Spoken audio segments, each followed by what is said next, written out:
Let's build the Paulk Smart Router Table with one piece of 18mm plywood and about 2 hours of shop time. I'm Ron Paulk, and this is the Smart Wood Shop. If you'd like to get a detailed set of plans to build a smart wood shop for yourself or one of my workbenches, link in the description down below. You can go to our store, purchase the plans, and download them 24/7, 365. Also in our store, you'll find some affiliate links from great companies like Amazon, Atlas 46, and TSO. If you use those links, they'll share a little bit with us.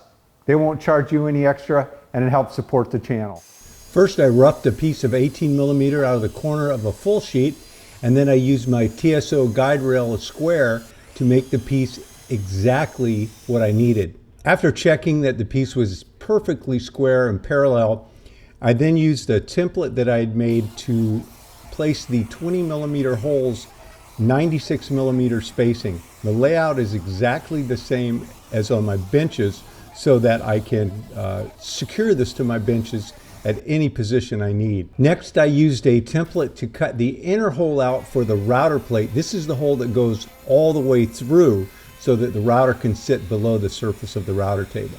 Next, I used another template to create the rabbet all the way around the edge. This creates a lip or a little shelf that will be partially cut through the 18mm material or the bench top to allow the router plate to sit flush with the surface. I actually make it slightly deeper as the plate is adjustable and I want to be able to dial it up.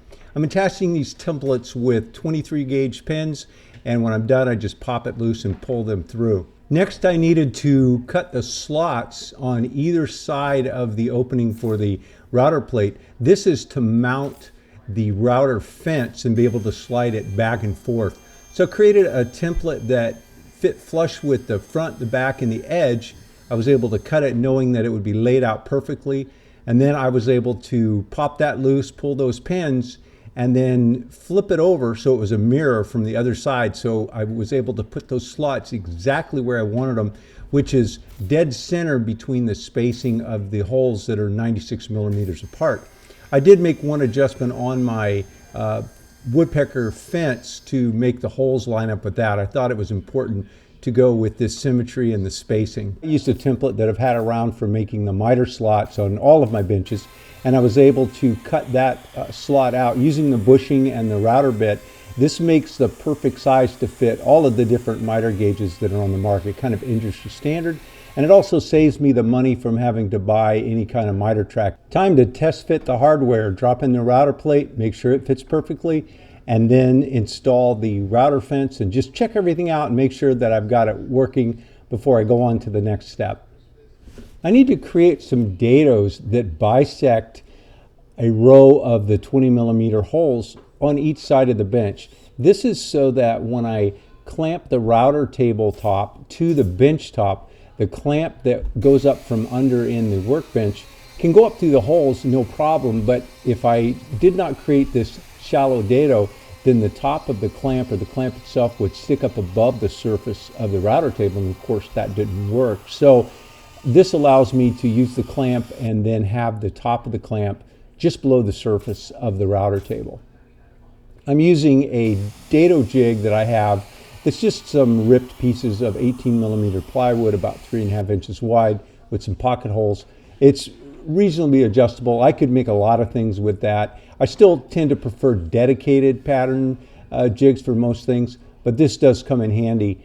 In this case, I'm using it, resetting it, and I'm using it to do the underside of the router top. Now, you can see that where these slots are, I will need to have the head of the bolt and the washer that's going to come from underneath to hold the router fence in place.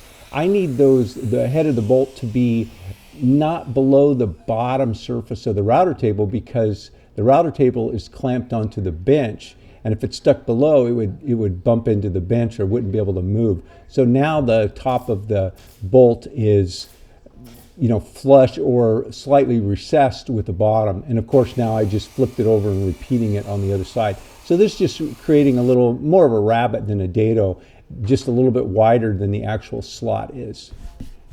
Now the router top is all done Everything is perfect. I've tested everything out. So I'm just cleaning it up. I put a chamfer bit on my battery router, and I'm barely cutting just that little angled edge around in all of the holes and around the edges and around the dados and the slots and all of that stuff. The only place I won't do it is in the very top where the router plate drops, and I'm keeping that edge square. But other than that, everything is just beveled off, so it looks good, feels good. And also the bench dogs that I use, some of them have a little skirt on them that you push down tight to the bench, and it's angular, so this allows it to drop in flush the way it's designed. It's been well over a month and a half since I built this router table. I should have done this a long time ago. This is exceeding all of my expectations and just extending the use of my smaller bench. I've also designed and built a new router fence, which is working out fantastic as well.